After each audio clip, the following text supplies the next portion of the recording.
Nakauwi na nga pala kami at nakaligo na, naka-freshen up na. Ngayon magdi-dinner kami. Pero maglalakad lang kami kasi pag ginamit daw namin yung motor ngayon, parang consider na one day pa. Gabi na. Kakain lang naman kami. So, lakad na lang.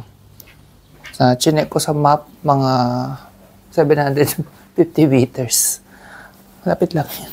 Balikan 1.5. Pag dating namin dito, gutom na ulit. Let's go. Hopefully bukas may seafood doon. Makapag-seafood naman kami. Yan, nandito na kami sa labas. Yung mga itsura ng bahay dito. Akala mo temple. Ganda. Umitindahan niya dito nasi kuning kampur. Ano kaya yung nasi kuning kampur?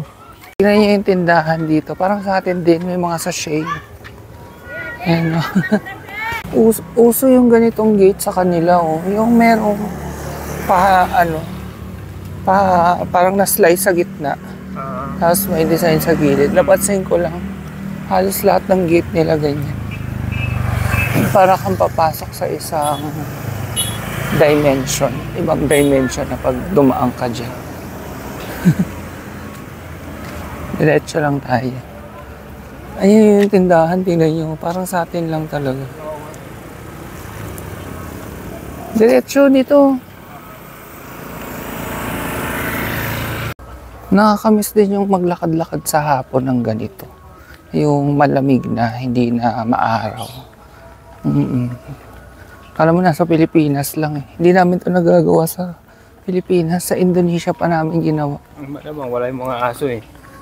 Hindi, after nila mag-walking, pwede naman na tayo maglakad-lakad. Minsan kasi time din ng walking, yung nila ganitong oras.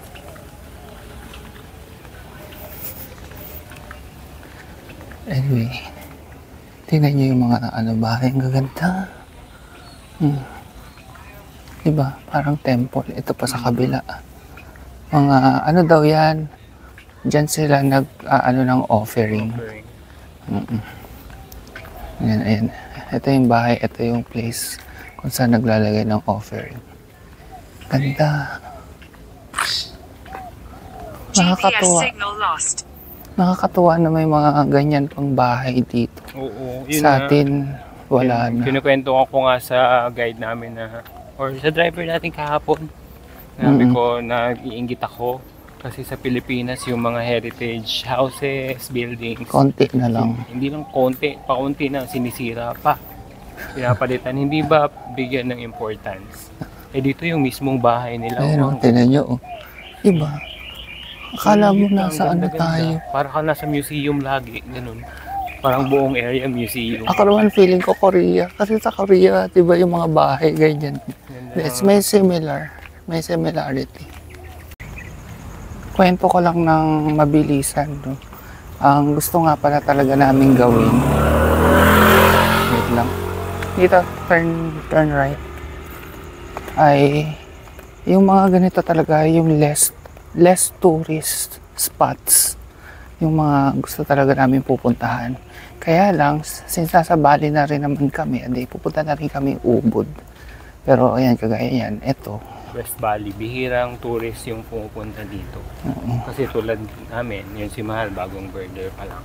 So yun, tulad dito. Yung West Valley, yung isa sa magandang area mag-birding. Kung ano ka talaga. Actually, serious birder, parang ganyan. Yung driver nga kahapon, nagtataka siya na, bakit kayo sa Gili Manok? Oo. Ano meron doon? Anong gagawin niyo sa Gili Manok? So, kung ini-expect nyo na yung usual na vlogs sa Indonesia or sa Bali, hindi. Ayan, ganito. Although, yun nga, itatry din naman namin yung Ubud. So, yun, yung Ubud yung sort of common na na binablog. Pero, ang kaibahan din ay, sorry, baka naririnig nyo yung naka-maps kasi. Ang kaibahan din ay, ang food trip namin, pescatarian. Kasi karamihan, syempre hindi. Yun, laging may side trip na birding. Meron ba sa Ubud? Ay, oo nga. Meron din pala. Malapit na rin gumabi. Pag uwi namin ito, madilim na. May flashlight naman kami. Ayan, namomonitor namin yung mga baby sa CCTV. Paris, si Angelo, ayun, si Jerome. Ayan, dito kami kakain. Sarado. Ay, sarado nga. Sayang. Unfortunately, sarado yung kakainan sana namin. Ano ba yan? Nakalagay kasi sa Google, open now. Kaya, naglakad pa kami. Ngayon, ending, nire-rent na namin yung motor. Baka i-rent din namin. Oo. Ayan, nire-rent na lang namin yung motor. Nagpawis lang kami.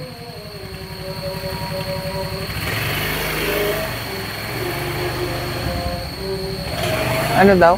Ilaw daw. Ah, okay. Sabi niya. Yan, dito kami napadpad, Geely Seafood. Ito yung nirent namin yung motor. Nauna na si Mahal. Sana bukas, parang sarado. Pesan menu. Walang tao. Baka weekday kasi. Ayan, dito daw kami kumain sa Authentic Indonesian. sa lampak. Ayan. Pero naghubad kami ng tsinelas. Medyo mainit lang. May fan, ayun. Buksan.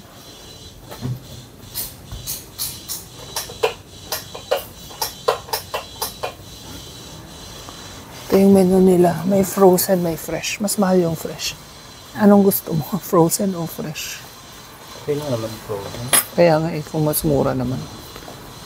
Nice. Ito yung menu. So may frozen, may fresh. Yan, tingnan nyo, mas mahal yung fresh. So parang siyang paluto. Then, tingnan nyo yung drinks ko. Parang may undin. O diba, ang ganda. Basil seed something. Hindi sabi sa inyo, parang undin. Tikman natin yung undin drink. Hinahalo siya kasi meron siyang kutsarang kasama.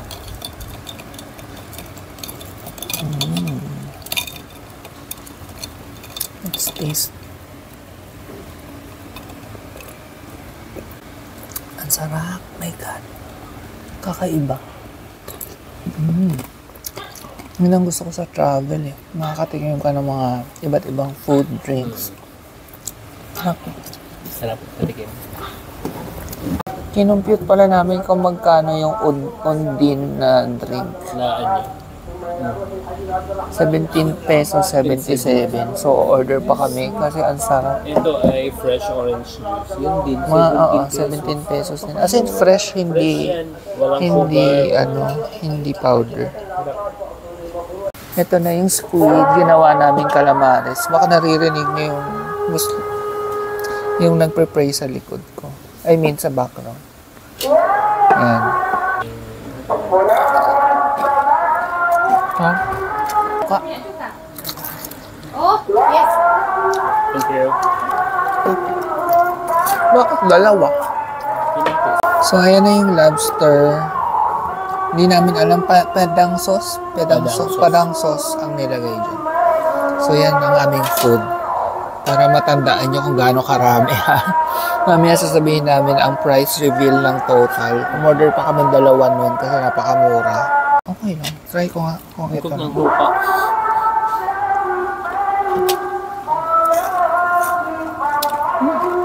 Sarap yung suka. Lang. Tsaka masarap yung suka. May lasa. Ayun na. Ano? Ito yung hipon. Pero mahina lang. Hindi ako pwede masyadong maraming hipon kasi naha-high blood ako. So, karamihan yan si Mahalang kakain. Kasi kakain pa akong lobster, nakaka-high blood din yun. Meron nga rin pa ng fresh, kaso ang layo ng presyo nila, mas mahal.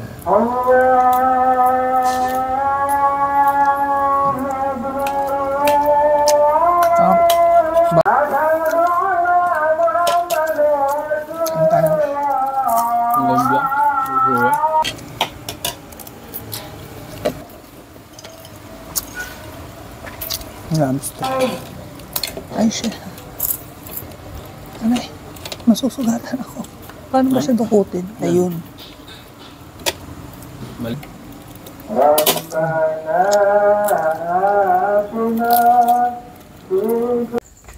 Okay, tapos na kaming kumain. Mahuhulaan nyo ba kung magkano yung total nun? 225,000. Pag kinonvert natin sa peso, 802 pesos. Imagine, ganun karaming seafood. May lobster, may shrimp, may squid, tapos yung rice free. 4 na drinks.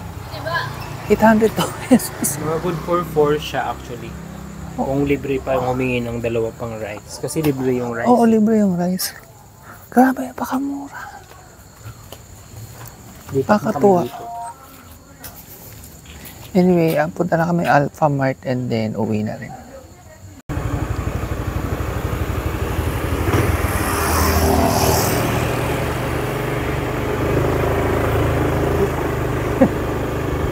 Ay, hindi nyo pala kami kita, madilim.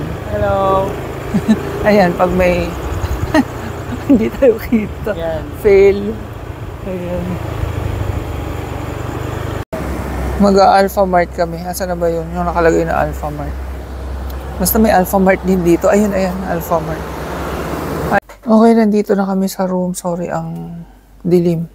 Bumili lang kami sa Alpha Mart. Ayan, ice cream. Alam nyo ba, ang mura-mura ng kape dito. Yung Starbucks, 50 plus pesos lang yung nakabote. Yung ba binili mo? Ay, hindi. Nescafe pa. Doble nga kasi 110 yan sa 7-Eleven. Ito, lumalabas, ano lang, 20 plus? 25? Parang ganun. Imagine yung ganitong klaseng kape. 25 pesos pag kinonvert mo, napakamura. Paano pa sa supermarket? Sa Alpha Mart? Oo, ano, Alpha Mart pa yun. So, bukas namin to iinumin. Tapos, ito, mga snacks. Sa supermarket siguro tayo dapat magana. Candy. Tikman natin yung ice cream. Avocado flavor daw. Masarap. Avocado na may chocolate. Up. Sarap ng chocolate. Parang na overpower lang yung avocado. Pero masarap. Parang siyang yung may mga balot. Anyway, mag-good night na rin kami. Good night. Salamat sa mga nanonood. Sana nabusog kayo sa aming food trip. Pumunta na kayo ng Bali. Lipat na kayo dito. Mura ang bilihin. Cobra. Good night. Night.